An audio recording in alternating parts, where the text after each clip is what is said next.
How's it going, guys? It's John Holt here from The Audio Journey, and today I'm here for Production Music Live to bring you a tutorial on how to use the Launchpad Pro in conjunction with Ableton to make beats in the style of tech house artist Bontan.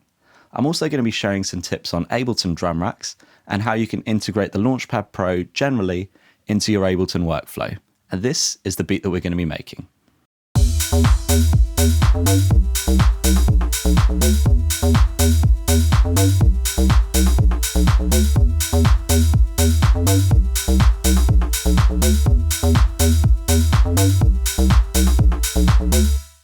So in the project I just showed you, all the drums were going through just one drum rack. So first things first, what I'm going to do is show you how you can play a drum rack using the Launchpad Pro. I'm going to take a 909 kit from the drums section over on the left here and drag it onto a MIDI track. We can see that that's automatically record armed, and we can also tell that from the red row of pads here on the Launchpad. Now when I select note mode, you can see the 4x4 grid of the drum rack that we just loaded in, and we can now play that drum rack by using the pads. There are a couple of settings that I want to make you aware of, one being record quantization. And what this does is when I'm recording, whatever I play snaps to the resolution that I choose. So I'm going to choose 16th notes.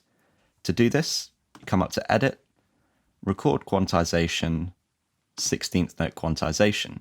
We can also turn this on and off on the Launchpad by holding Shift and pressing Record Quantize, which is the Shift function on this button just here. Next, it's worth pointing out that clips will snap to a bar when stopping and starting recording.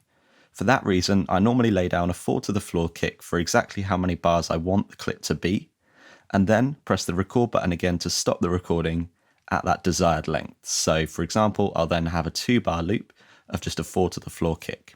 Then I'll hit record again and it keeps looping, and I can overdub as many drum hits onto that clip as I want. For this bit, I normally turn the click track on, which you can do by pressing just here. And then up in Ableton, you can check how much of a count in you've got. I've got 1 bar.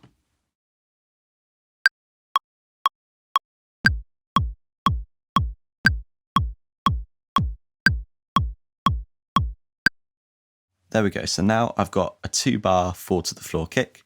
I'm going to hit record again and then record some more stuff over the top.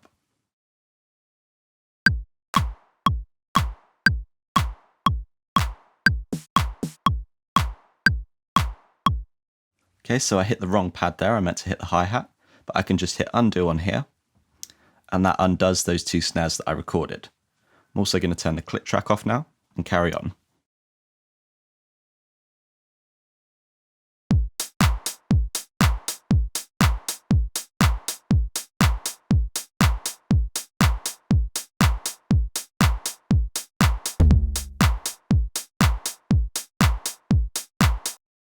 There we go, so that's how you can record on a loop using the pads with the Launchpad Pro. So that's how to use drum racks in general. However, I've actually saved a preset for a drum rack that I use when I'm making house drums. I've saved that in my user library, and the way that you save a drum rack is by clicking the save button just here. So that'll come to presets, instruments, and drum rack, and house drums is the one that I've saved, so I'll drag that onto the project here. I've also saved a MIDI clip to go with it, with some drum hits in the right place to do just a basic pattern that I normally start off with. So I started off with just a blank drum rack, and instead of dropping samples onto these pads, I dropped a sampler, which is quite a complex sampler inside Ableton. And what that does is basically gives you a lot of control over the sample that you load on there. So let me demonstrate this for you. I went up to Instruments, grabbed a sampler, and dragged that down onto one of the pads. And then what I did is I right-clicked and hit Group. And what that does is it puts the sampler into an instrument rack, which means that I can assign these macros to controls in here that I normally use to adjust my drums, things like ADSR and then some pitch stuff. And it gives me really quick access to these macros. Another really cool thing about these macros is you can actually control them from the Launchpad Pro by going to Device, and then for each macro, a column is assigned in the Launchpad Pro, going from 0 up to 127. So you can see that this macro has now moved in line with this column.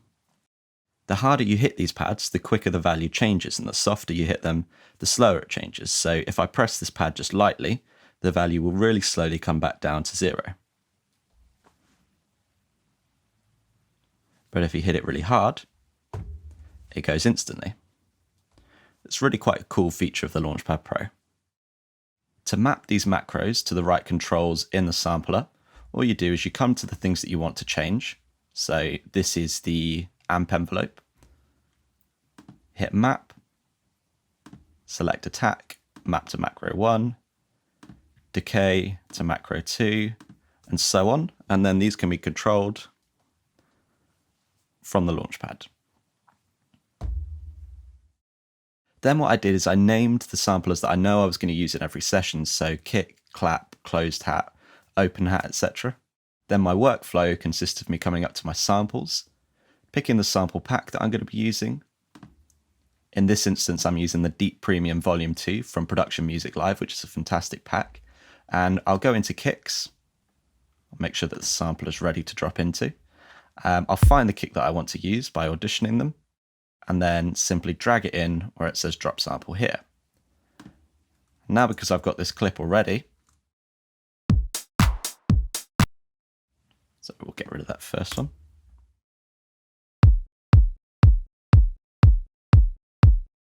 I can pop things in really quickly and hear how they're going to sound in the pattern that I'm going to be using in the track, which is really, really useful.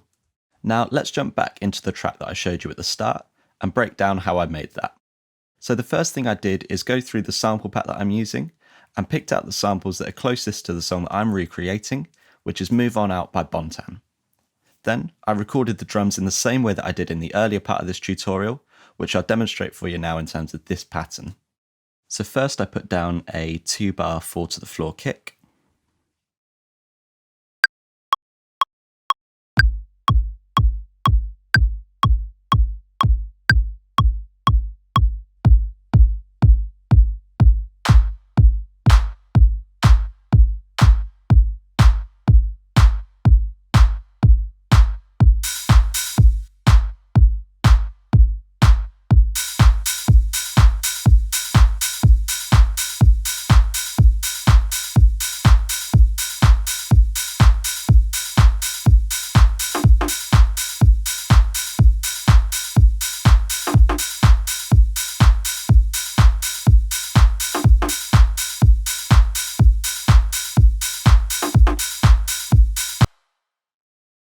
There we go. Now what I'm going to do is lay down a few of those under hats and then adjust the swing and velocity and duplicate them out. So I'll show you what I mean by that.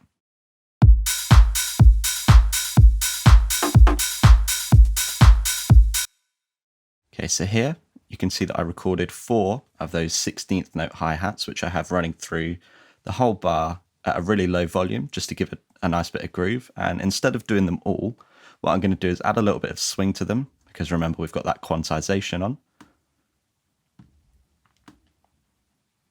Just on the 2nd and 4th note, and then duplicate that out by pressing Command D.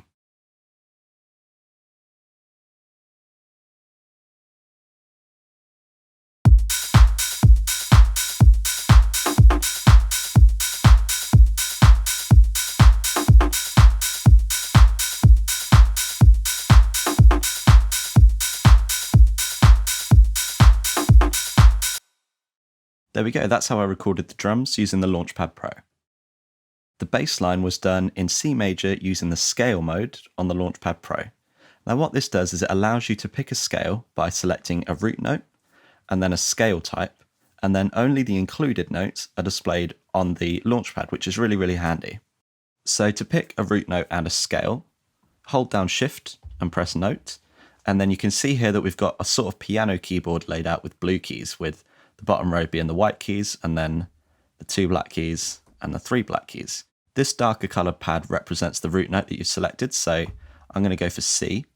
And then these 32 pads are 32 different scale types, going from minor to major to all kinds of funky Dorian stuff. So this is the minor, as we can see, because it's got some black notes in it. This is C major, as you can see, because we've just got all the white notes selected. What I tend to do for recording basses is I just record as many takes as I need until I feel like I've got a good one. And then I'll go in and adjust the MIDI notes and put them exactly sort of where I want them. And this is basically how I do that.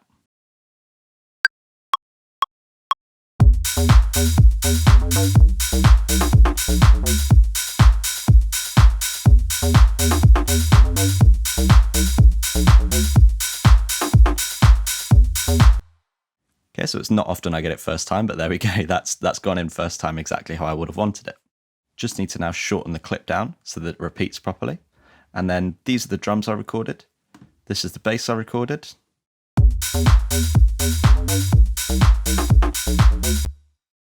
There we go. Now I made the bass with SERUM, although I believe Bontan uses a sub 37 to do this, but essentially all it is a really simple square bass with the filter cutoff being modulated to come down, as is classic in this style of music. Instead of the filter doing that though, I've got an LFO shape doing it in envelope mode, which basically just triggers that LFO once, and it's assigned to the cutoff. As you can see here, you can adjust the amount of modulation. And then I've got the amp envelope in the shape that I want just there. The other two synths are just very simple sawtooth waves with a high pass filter on them. Let's solo those for you.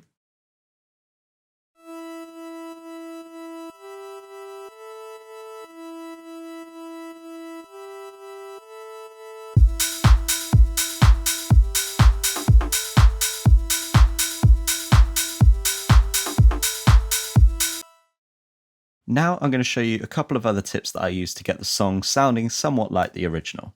What I did is I sidechained the open hi-hat to the kick drum, which keeps the drums really nice and tight and punchy. And it's probably not that groundbreaking a technique, but it really does make a difference in this song. So, on the open hat, I put a compressor on just this sample, and I'll A and B that for you so that you can hear the difference with it off and on. So I'll start with it off.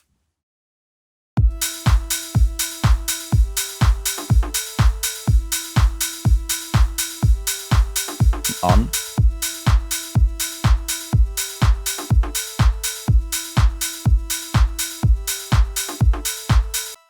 There we go, so hopefully you can hear the difference there. As I say, it just sort of tucks everything in and keeps the drums really nice and tight and punchy, which is what Bontan is famous for. Now, in order to sidechain just one drum from the drum rack to something, even if it's still inside the drum rack like it is in this case, then what you need to do is, when you first load the compressor, this is what you're going to see. You open it out, and you select sidechain just here, and this is normally empty.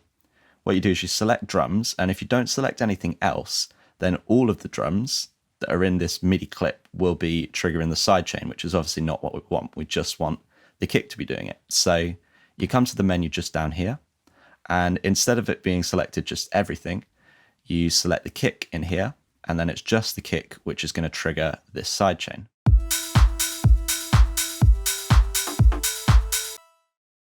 Another thing that I've done in this setup is set sends and returns for each individual drum in the rack.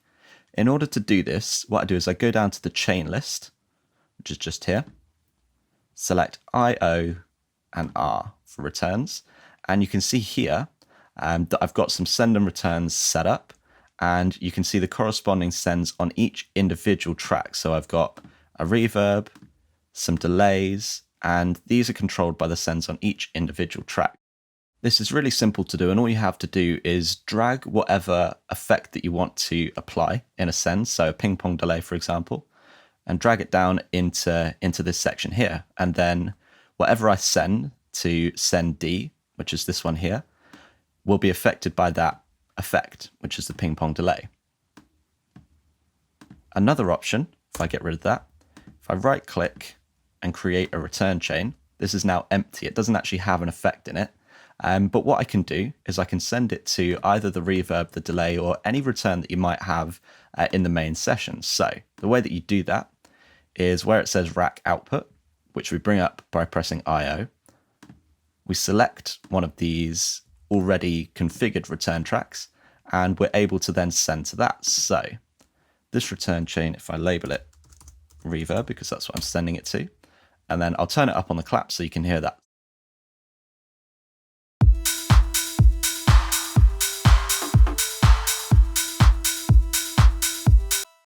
There you go. And finally, because we added a sampler to each pad in the rack instead of just a sample, I can add multiple samples to each pad. And to do this, you just hit zone down here. And then you can see that I've got 2 kick drums in here already.